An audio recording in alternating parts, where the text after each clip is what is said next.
This is fucking huge, guys. Only days after the crash of the FTX, we had Blockfolio go down immediately. Alameda Investment Group, which was a sister company of FTX, all of which disintegrated instantly, And so we knew some dominoes were gonna fall. And I believe this is going all the way to the top. But surprisingly, this is even surprising for me. I knew it was going all the way, but it seems like we might already be on the final domino. We have Genesis halting withdrawals. And Genesis is so big that if you're using any kind of platform or you do get interest in putting your tokens on one of these exchanges or one of these lending platforms, if you're getting interest, it probably is from Genesis. Withdrawals halted, searching for an emergency investment, allegedly. And here it gets even bigger than that. It's even bigger than that. The parent company of Genesis is a company called DCG. Okay. And DCG is also the parent of Grayscale. Grayscale is the biggest holder of Bitcoin out there. They're holding $11 billion worth of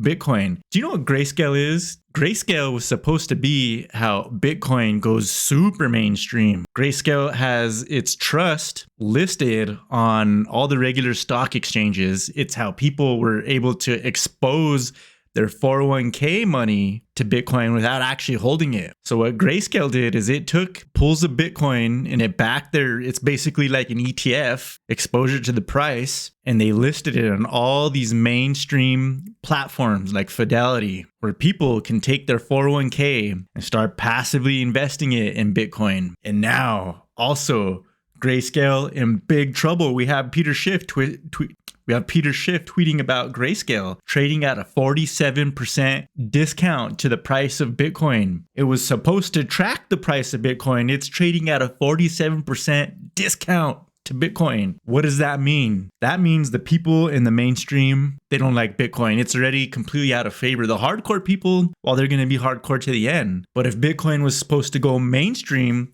well, it appears the mainstream has taken back its approval of Bitcoin. But even more interesting than that, I know right now it's kind of popular for these platforms to be posting their wallet so people can see that they actually are backed by Bitcoin, that they're holding the same amount of assets that they claim to hold. And so we have all these exchanges proving they're solvent by posting their wallet, and no one's ever seen the wallet of Grayscale.